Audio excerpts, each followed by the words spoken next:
Have you ever heard someone say, "I did everything for this person and still they left me"? Or maybe you've felt that no matter how much you try, the other person never responds in kind.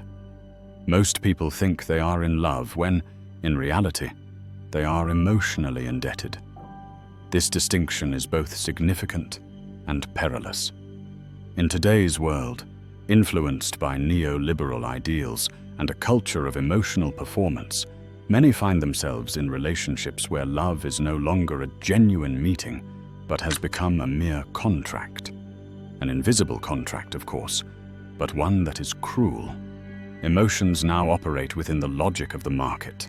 Expectations of return, risk assessments, emotional investments, all driven by a silent emotional accounting that whispers, "If I do this for you, you will love me in return." Yet genuine reciprocity rarely materializes, leaving behind the hollow ache of an unpayable debt. This isn't merely psychological, it's structural. Sociologist Illouz, author of Cold Intimacies, argues that today we live under a regime of affective capitalism, where feelings are commodified and manipulated within a market logic, where feelings are shaped by market forces. Just as consumers incur debt to attain a vision of success, the emotionally burdened person sacrifices and renounces in pursuit of a love that remains elusive. This marks the new face of modern romantic pain. Asymmetric relationships emerge, with one partner giving endlessly while the other benefits without awareness of the imbalance. Even more troubling, many of those caught in this cycle fail to recognize their situation. They persist, keep trying, and plan futures with those who scarcely care about the present, trapped in a cycle of unreciprocated longing. Not out of weakness, but because they've been conditioned to believe love must be earned. That effort will eventually be rewarded. But here's the truth. When love becomes an investment, it's already doomed.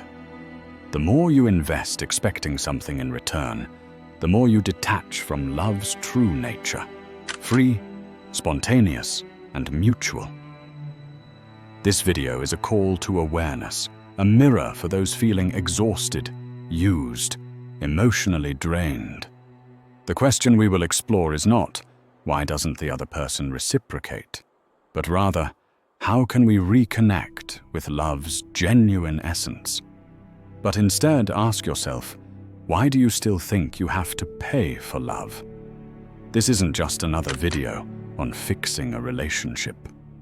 It's about freeing yourself from the harsh mindset that turns feelings into debts and people into creditors of affection. In this video, we'll explore the structure of emotional debt, the forces that keep this cycle going, and most crucially, how to break free from it.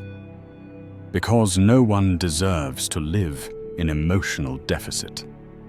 If you've ever felt that you love more than you're loved in return, that you give and only receive silence, or that you're waiting for an emotional payoff that never arrives, this video is for you. The emotionally indebted person isn't born this way. They are made. Gradually molded by a culture that blends affection with market principles, they learn early on that love must be earned, that emotions need to be measured, controlled, and managed. Ultimately, every feeling becomes a form of investment. This mindset is not merely individual, but societal. It emerges from the convergence of neoliberal capitalist values and effective intimacy, giving rise to what Illouz calls emotional capitalism. Over the past 50 years, Western society has undergone a quiet yet profound transformation. Emotions are no longer purely spontaneous. They have become arenas for performance. The logic of business, focused on effort, reward, productivity, and efficiency, has deeply infiltrated the most personal aspect of human life: romantic relationships. Today, individuals are expected to skillfully sell their personality, handle emotional crises with maturity, invest consistently in others, and grow together as if building a startup. In this context, love becomes work, demanding, exhausting, and often unrewarded. The indebted person internalizes this mindset, convinced that by offering understanding, attention, sex, emotional stability, future planning, and endless patience, love will eventually be their reward. He lives as if he's making invisible payments on an emotional loan, hoping for a return that never arrives. This mindset isn't accidental. It's reinforced by self-help talks, romantic films, and family advice. If you're good enough, they will change. Keep trying. That's love. Every relationship demands effort.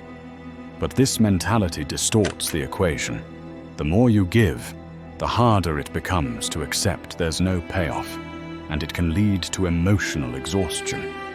Because acknowledging this would require confronting the collapse of the belief that love can be earned through merit.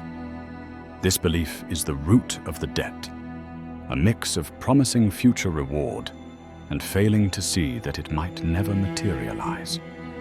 The indebted individual remains in a constant state of emotional anticipation, trying to decipher what the other desires, adjusting, nullifying himself, reorganizing his actions, all in an effort to sustain the hope of mutual love.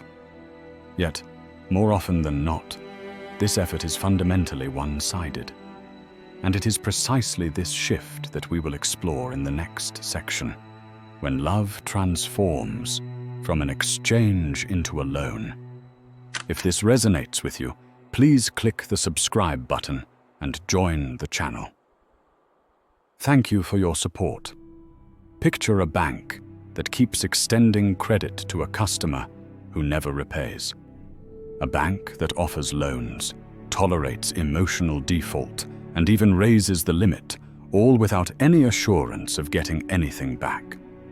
It may seem absurd, but this is exactly how many people conduct their relationships. Love, which should be a mutual meeting, becomes a one-sided concession, a continuous offering of affection, patience, care, and presence to someone who hasn't asked for it, hasn't appreciated it, and certainly doesn't plan to reciprocate.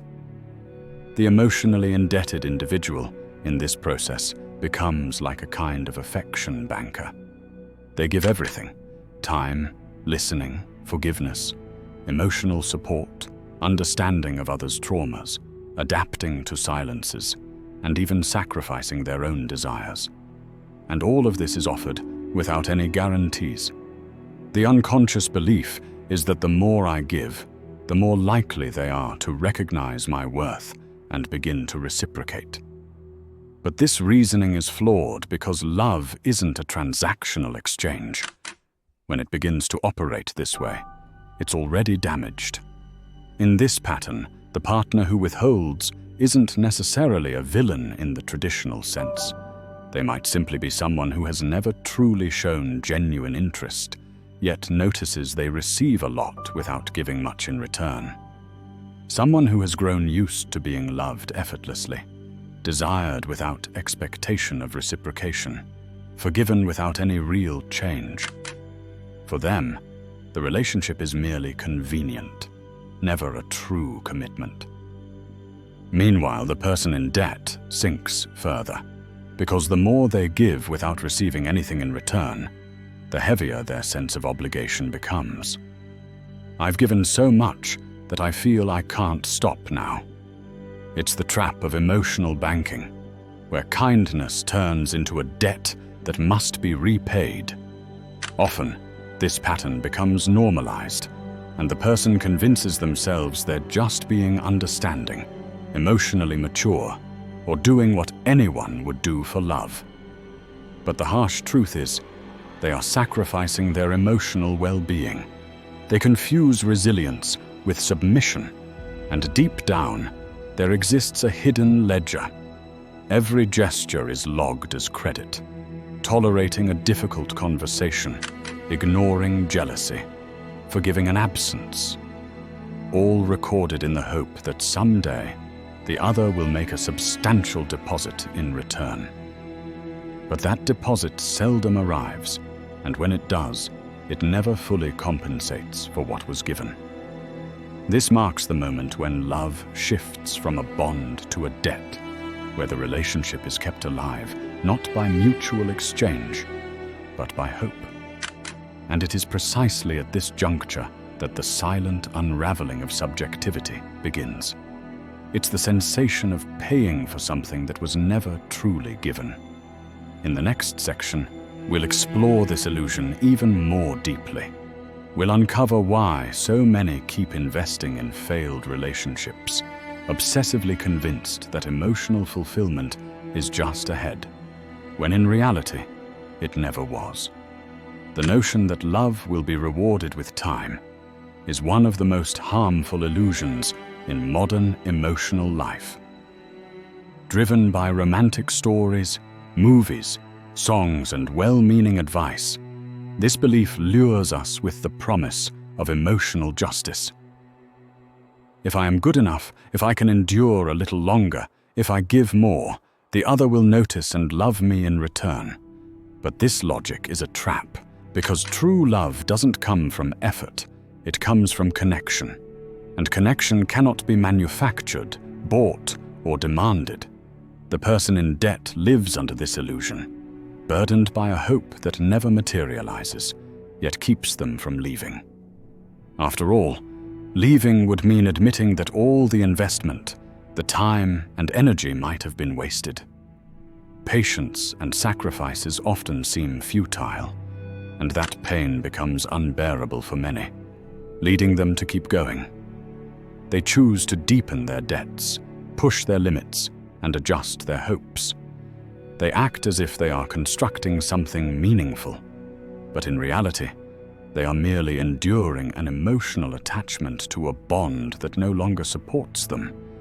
This mindset is driven by the hope of return, an expectation molded by a system that teaches us that everything is attainable through effort, that persistence alone is enough to achieve what we desire. But in the realm of affection, this simply is not true. Love is not a consolation prize for those who have endured more pain. It is not a reward for loyalty, patience, or understanding. Love does not follow the logic of merit. It responds to the logic of presence. Either there is genuine exchange, or there is no real bond. Everything else is mere fantasy. And this fantasy is cruel, because it makes the person complicit in their own suffering. They interpret disdain as distraction, coldness as unresolved trauma, indifference as a fear of loving. All of it is rationalized to defend that which never arrived. It halts the need to justify another's indifference through therapeutic talk, spiritual justifications, or self-help slogans. Love doesn't require explanation. It is felt, sensed, experienced. If you constantly have to convince yourself it's real, it likely isn't. But there's something even more crucial. The person who breaks this cycle isn't merely escaping a toxic relationship. They are rebuilding their identity beyond the framework of debt and credit. They are discovering that their value isn't tied to others' approval, that their giving must be reciprocated, and that their ability to love can no longer be wasted on emptiness. But for this transformation to happen, a crucial step is needed: honestly identifying the role they've taken in the relationship. They must ask themselves with brutal honesty whether they are truly loving or simply acting as an emotional bank. This is precisely what we will explore in the next and final part.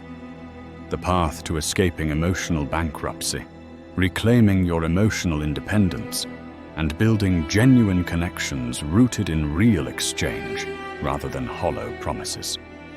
Understanding that you are not truly in love, but rather emotionally indebted, is one of the most challenging yet freeing realizations in the psyche. At that point, you see that your pursuit isn't love itself, but an attempt to balance an emotional ledger that only existed in your mind. The other person owes you nothing. And crucially, you no longer owe them anything either. This is the moment of rupture. The cycle of debt can finally be broken, but only if you summon the courage to leave behind the role of emotional banker and reclaim your true self. Someone capable of love, yes, but only when it's genuine and mutual. Emotional bankruptcy happens when the soul drains itself, trying to uphold what no longer has a solid base. Joy has faded, yet you persist. You no longer recognize who you are, but still, you carry on. You no longer receive the minimum, yet you continue to give yourself.